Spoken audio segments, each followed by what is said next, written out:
চলল জগন্নাথ ধাম পুরী ধাম। আর গিয়ে যেই না দাঁড়িয়েছে, আর ওই জগন্নাথ ধামে গিয়ে কি করেছে জানো?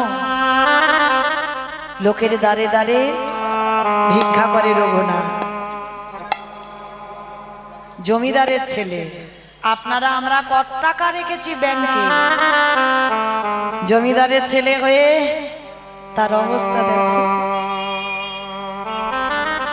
বাবা জ্যাঠা যখন খবর পেল রঘুনাথ পুরী ধামে আছে, চাল ডাল অর্থ বস্ত্র পাঠায়, আর রঘুনাথ পুরী ধামে সেগুলো গরিব ভিখারিদের দান করে। মহাপ্রভু যখন খবর পেল রঘুনাথ ওইগুলো দান করছে, রঘুনাথের ওই স্বরূপ দামোদরের দ্বারা খবর পাঠিয়েছিল, স্বরূপ তুমি গিয়ে রঘুনাথকে বলো, রঘুনাথ আমি এগুলো পছন্দ করি না, কারণ তোমার বাবা জ্যাঠা অন্নদান বস্ত্রদান অর্থদান করে বলে তোমার বাবা জ্যাঠার অহংকার। আমি চাই না ওই জমিদারি থেকে তুমি কিছু নিয়ে তুমি এই জগন্নাথ ধামে শ্রীক্ষেত্রে দান করো। রঘুনাথ যখন শুনতে পেল, খবর পাঠালো সপ্তগ্রামে, আর কিছু আসে না। এইবার দাঁড়ে দাঁড়ে ভিক্ষা করে। মহাপ্রভু বলল, রঘুনাথ লোকের বাড়িতে চেয়ে খাবে, এটা আমি পছন্দ করি না। কি গো, ঘষে মেজে নেবে না? যে কতটা কষ্ট সহ্য করতে পারে দেখি। বন্ধ করে দিল রঘুনাথ, কারোর বাড়িতে কিছু চাই না। তাহলে খাবে কি? ওই যে আনন্দ বাজারে রঘুনাথ বসে থাকে। আমার আনন্দ বাজার দেখেছো তো? যারা যারা পুরী ধামে গেছো, যেখানে মহাপ্রভুর ওই যে জগন্নাথের প্রসাদ বিক্রি হয়, ওটাকে বলে আনন্দ বাজার। আর ওই আনন্দ বাজারে বসে থাকে একাধারে রঘুনাথ, আর পরনে একটা বহির্বাস আর একটা অন্তর্বাস, আর কিচ্ছু নেই। জমিদারের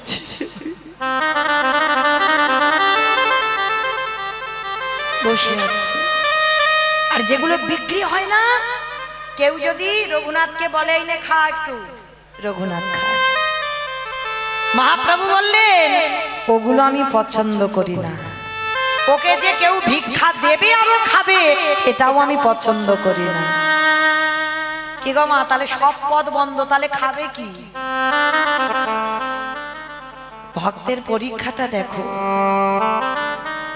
জগন্নাথের রান্নাঘর যারা দেখেছেন, ওই রান্নাঘরের পাশে দেখেছেন একটা নালা মতো আছে? দেখেছো? কতজন জগন্নাথের রান্নাঘর দেখেছো? দেখি তো একবার। খুব ভালো, খুব ভালো। ওই জগন্নাথ ধামে গেছে গো, শুধু ওই সমুদ্রের জন্য নয়, অনেক কিছু আছে। যেই জগন্নাথ সেই আমার কৃষ্ণ। কৃষ্ণের নাভি জগন্নাথের নাভিতে প্রতিষ্ঠিত করা আছে। জগন্নাথ দেখা মানে তোমার কৃষ্ণ দেখা হয়ে গেল। কারণ যেদিন আমার ভগবানের যদুবংশ ধ্বংস হয়েছিল, সেদিন কৃষ্ণের নাভিটা ওই জগন্নাথের নাভির সঙ্গে প্রতিষ্ঠিত করা হয়েছিল। যখনই কাঠ বদলানো হয়, ওই নাভিটাকে বের করা হয়, আবার নতুন কাঠে নাভিটা প্রতিষ্ঠা করা হয়। আজও আছে হরিদাস ঠাকুরের সমাধি, এগুলো দর্শন করতে হয়। আজও আছে গম্ভীরা, আজও সেই প্রদীপ, আজও সেই কাঁথা, সেই শিখ, মহাপ্রভুর পাদুকা আজও আছে। ভক্তির নয়নে নিয়ে গেলে দর্শন হয়। আর যারা শুধু সমুদ্রে ঢেউ খাবার নয়ন নিয়ে যায়, তাদের দর্শন হয়।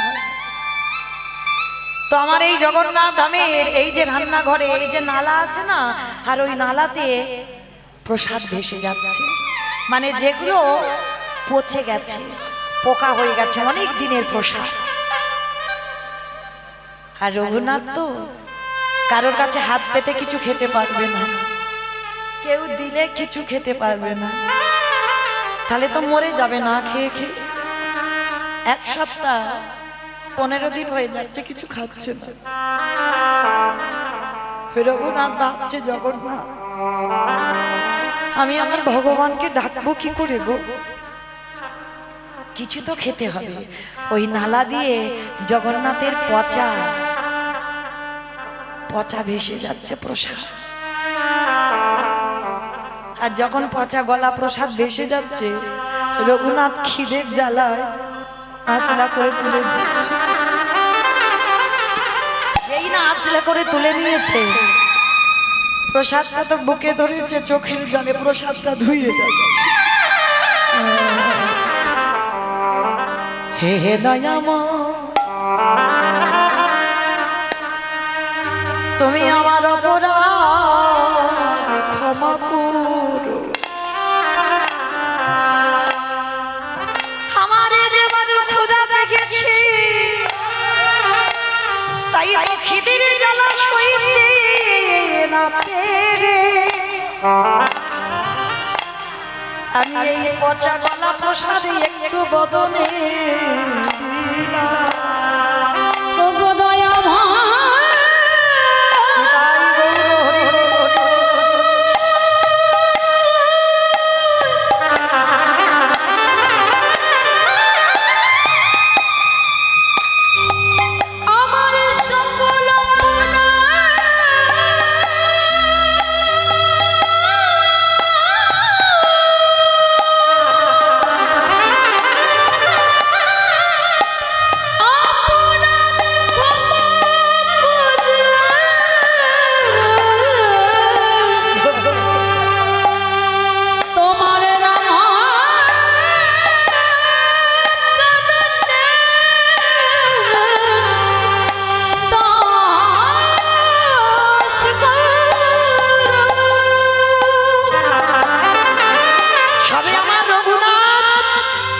পচা গলা প্রসাদটা একটা গ্রাস দিতে যাবে, পিছন থেকে আমার মহাপ্রভু এসে রঘুনাথের হাতটা ধরে, কি রে একা একা খাবি, আমায় একটু দিবি না? আমি যে ভক্তির একটু প্রসাদ পেতে ভালোবাসি না। না গৌর হরি না, ওই কথা বলো না, বলো না। এই প্রসাদ পচে গেছে, পোকা পাইছে, তুমি দেখো। আমি শুধু তোমার কৃপা পাবার জন্য, প্রাণটা ধরে রাখার জন্য একটু বদনে দিয়েছি। এই বোকা ছেলে প্রসাদ কোনোদিন পচে, প্রসাদ কোনোদিন পচে, প্রসাদ প্রসাদই থাকে, প্রসাদ নষ্ট হয় না। আর তাছাড়া আমি ভক্তের এটো প্রসাদ পেতে যে বড্ড ভালোবাসি। দে দে তুই আমার ওই উচ্ছিষ্ট প্রসাদ দে না। আমি আমার মুখে রেখো, আমি তোমায় দিতে পারবো না। দে বলছি, আগে স্বীকৃতি দে। মহাপ্রভু জোর করে রঘুনাথের মুখ থেকে কেড়ে নিয়ে আমার ভগবান বদলে দিয়েছে।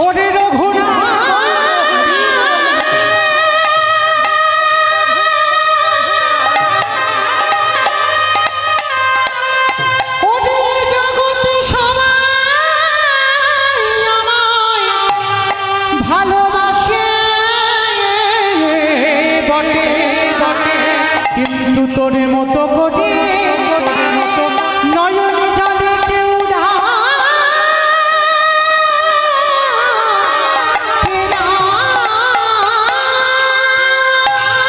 গৌর চরণে আছাড় খেয়ে পড়লেন গৌর হরি।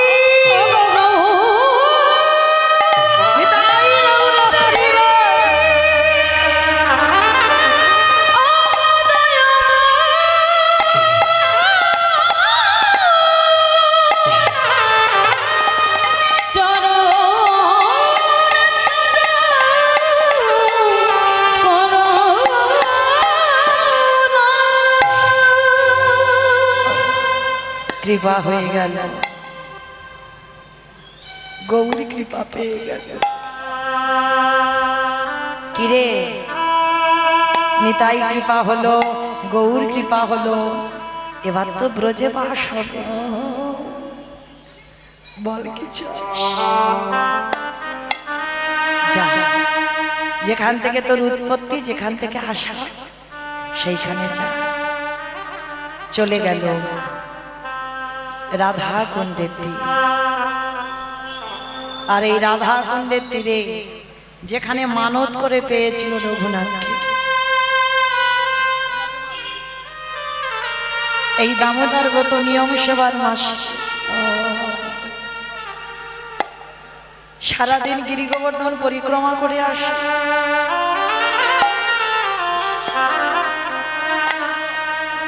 আর ওই রাধাকুণ্ডের তীরে বসে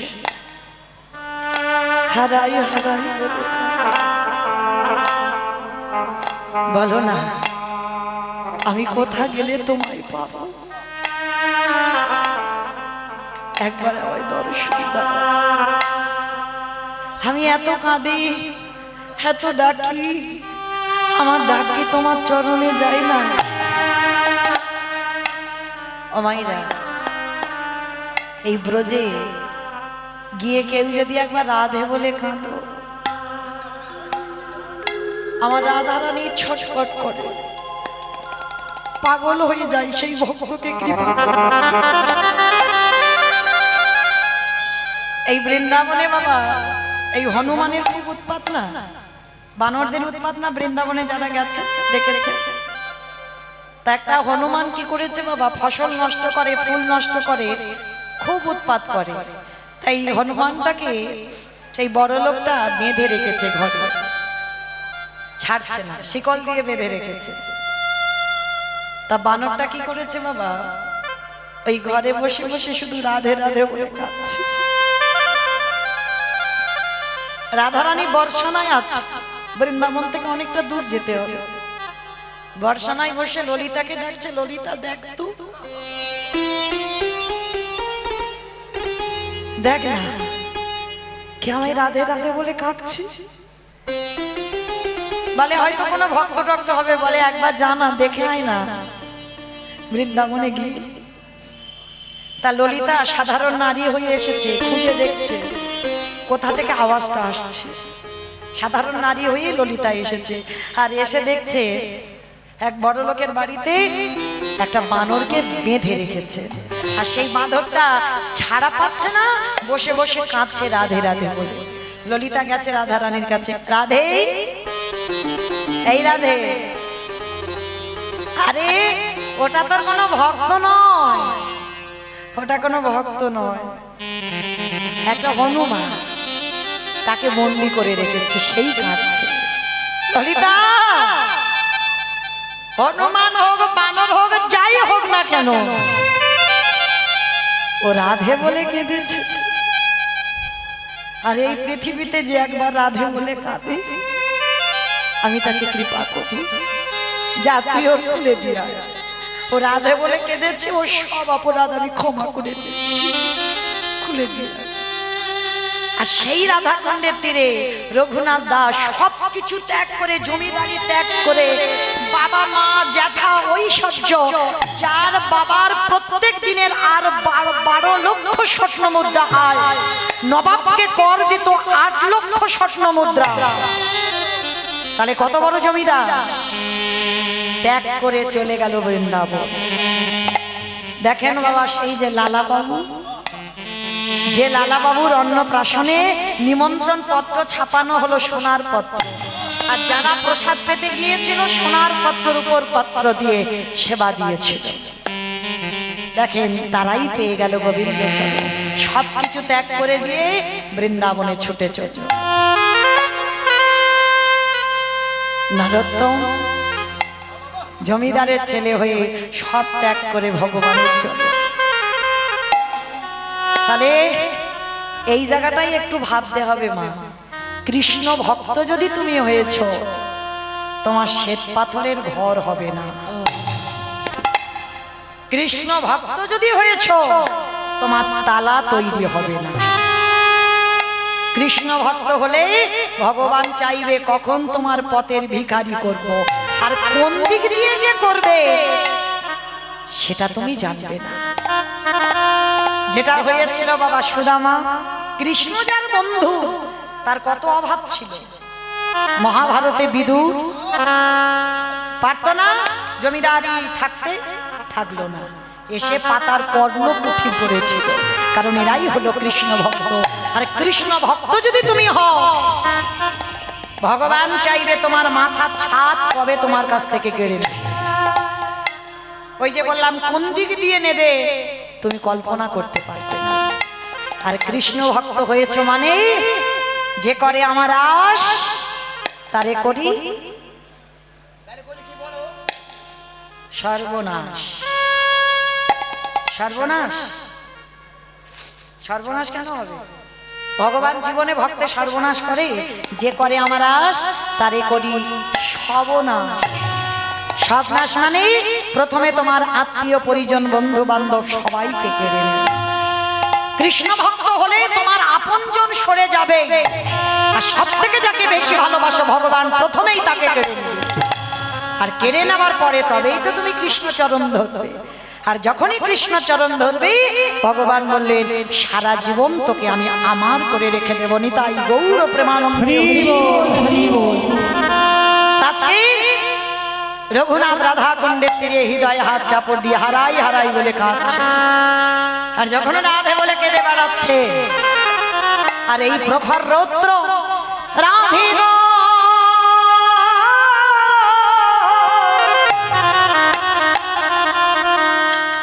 ওগো আমার কৃপাময়ী, ওগো আমার প্রেমময়ী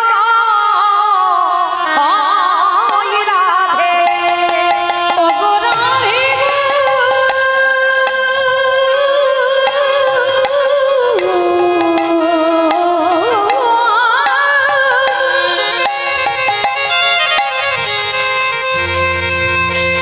একেবারে কৃপা করে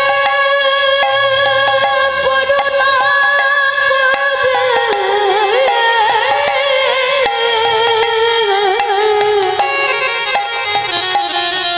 তোমার চরণে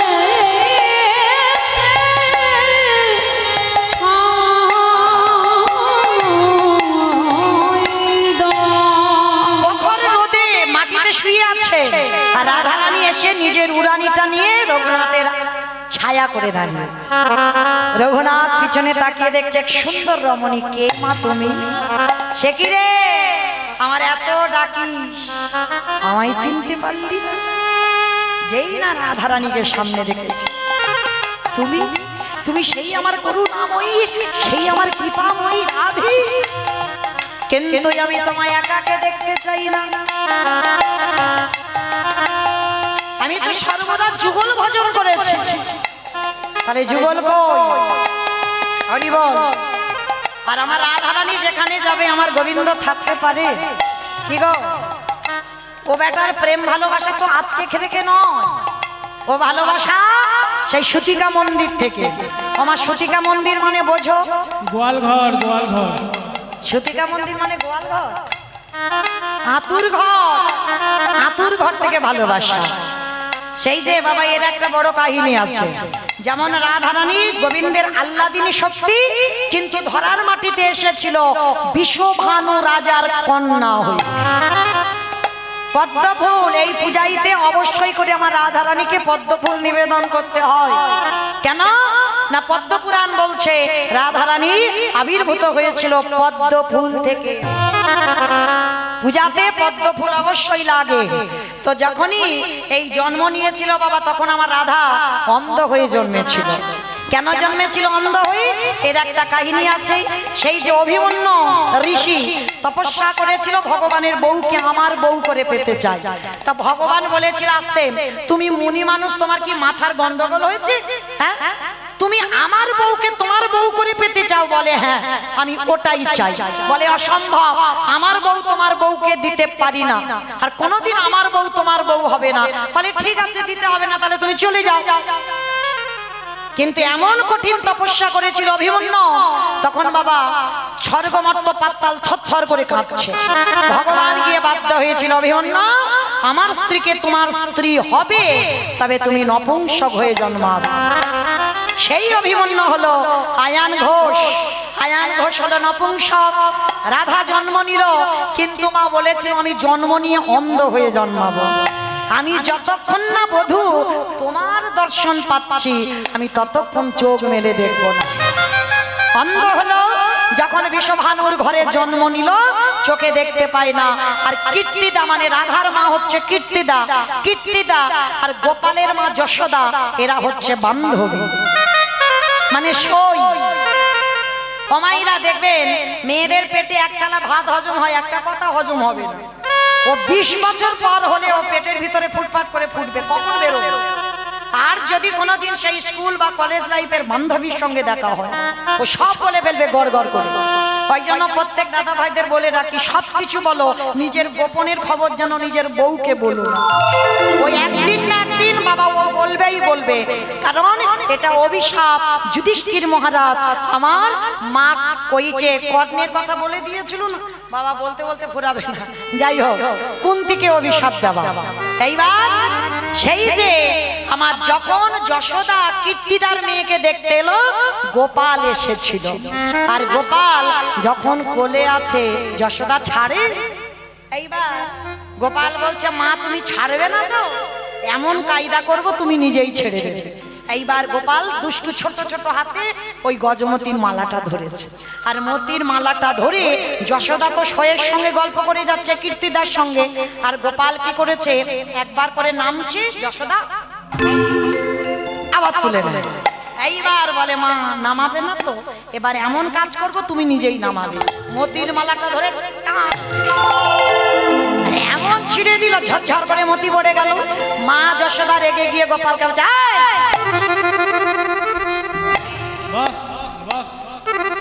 এই জন্য তোকে আনতে চাই না, চুপ করে বস। গোপালকে বসিয়ে দিয়েছে। আর মা কি করছে,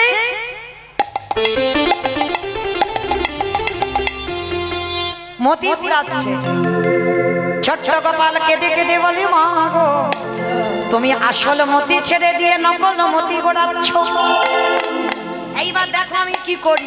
এবার মা তো মতি ঘোরাচ্ছে, আর হামাগুড়ি দিতে দিতে সেই হাতুর ঘরে গেছে, যেখানে রাধা অন্ধ হয়ে ঘুমিয়ে আছে। পালঙ্ক বেয়ে বেয়ে উঠেছে বেটা। হ্যাঁ, উঠে কি করেছে জানো? বুঝতে পারছে না, কানের কাছে গিয়ে ডাকছে, রাধে গো রাধে গো, উলু কই একবার সারা দাও রাধে, একবার সারা দাও। ও রাধে গো,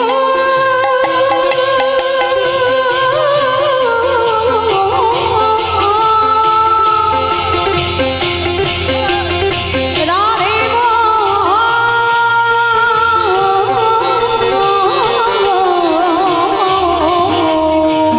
রাধে একেবারে সাজা দাও। শোনো রাধে, তোমার আর আমার প্রেম, শোনো গাম্ভীর্য শালিনী রাধে,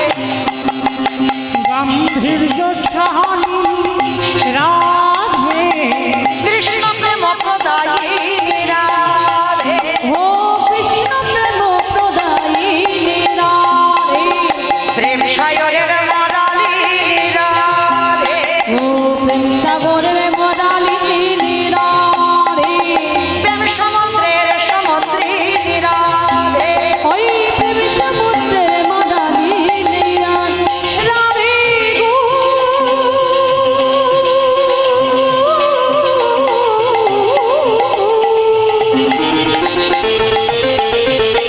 রাধে গো,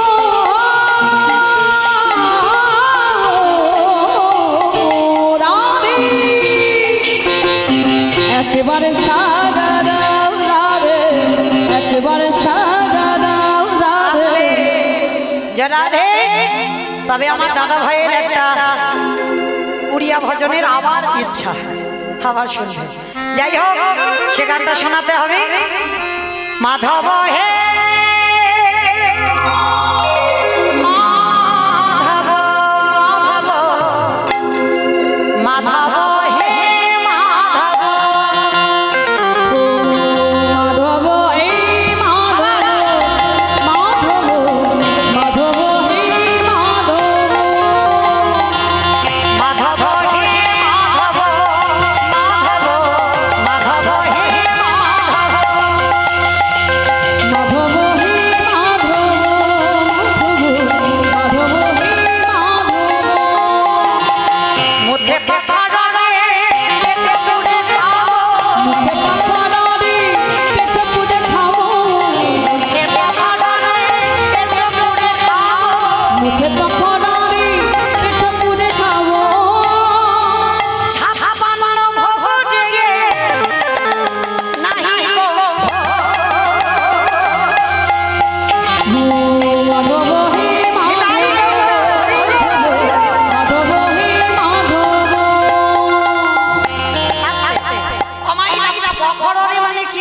পকোড়া পকোড়া পকোড়া পান্তা ভাত, পকোড়া মানে পান্তা ভাত।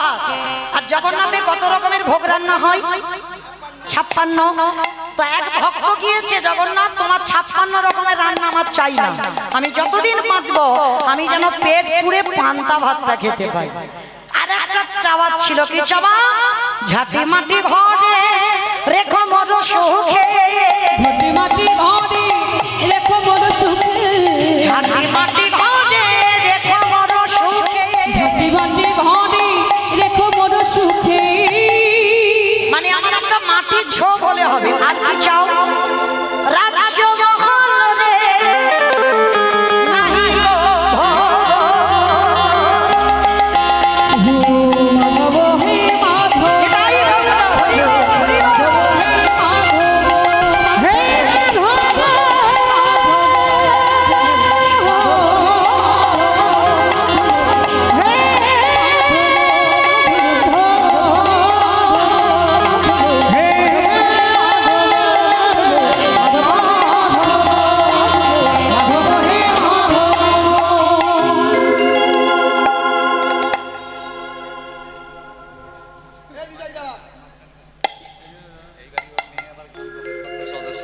হরে কৃষ্ণ। এতক্ষণ পর্যন্ত লীলা আস্বাদন করলেন, কৃষ্ণ কথা, গৌর কথা। মৌমিতাদিকে আমাদের চক্রবর্তী পরিবার থেকে বলতে হবে আজকের এই শ্রী বৃন্দাবন মা গঙ্গা ফিশ সেন্টার বলবেন, এটা বৃন্দাবন। তো আজকে বৃন্দাবনের সেই পরিবারের পক্ষ থেকে আমি পিনাকিদা এবং শঙ্করদীপ আছে, ওনার বাবা মাও আছে, বিথিকা চক্রবর্তী এবং পঙ্কজ চক্রবর্তী, সেই সঙ্গে টোটাল আমাদের হরিবাসরের পক্ষ থেকে যারা সবাই মিলে। আর দিদিভাইকে আজকের সবার সামনেই কথা দিতে হবে, আগামী বছর রাধা অষ্টমীতে দিদি ওই হরিবাসরে গান করবে এই টাইমে। নিতাই গৌর প্রেমানন্দে হরি হরি বল। আর সেই সঙ্গে আমরা ক্ষুদ্র ও এটা উপহার বলবো না, রাধা মাধবের একটা কৃপা বলতে হবে। সেই সঙ্গে আর যিনি অর্গান দিচ্ছিলেন, গলা দিয়েছেন, দিদিকে কিন্তু কথা দিতে হবে। আর সেই সঙ্গে দেবব্রত প্রভুর কাছে আমরা একটু ভিক্ষা প্রার্থী, 10টা মিনিট। এই বাড়ির ছোট্ট সদস্যা, এই বাড়ির ছোট্ট সদস্যা প্রগতি চক্রবর্তী, দিদির আশীর্বাদ ধন্যা ছোট্ট বোনকে একটু আসার জন্য বলছি। ওর সম্প্রদায় আছে, 10 মিনিট একটু কীর্তন করবে, কি গান করবে আমি ঠিক জানি না, যাই হোক আজকে ওর নামটা জানতে পারলাম। এই বাড়ির ছোট্ট সদস্যা প্রগতি চক্রবর্তী, দিদির কাছে এসো মানু, তাড়াতাড়ি এসো, কাম। এই ছোট্ট বন্ধু আমাদের প্রগতি এসছে, এর প্রগতি যেন হয়, আপনারা এই আশীর্বাদ করবেন রাধা মাধবের কাছে, এর যেন প্রগতিটাই হয়। হরে কৃষ্ণ। জয় জয় রাধা মাধব কি জয়, কৃষ্ণ বলরাম কি জয়, গৌর নিতাই কি জয়, জয় জগন্নাথ বলদেব সুভদ্রা মাইয়া কি জয়। হরে কৃষ্ণ। সামনে বছর এই আসর কি দিদি?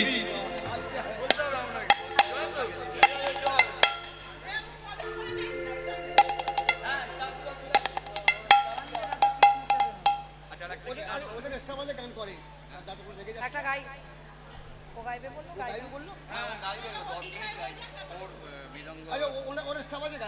আচ্ছা আচ্ছা।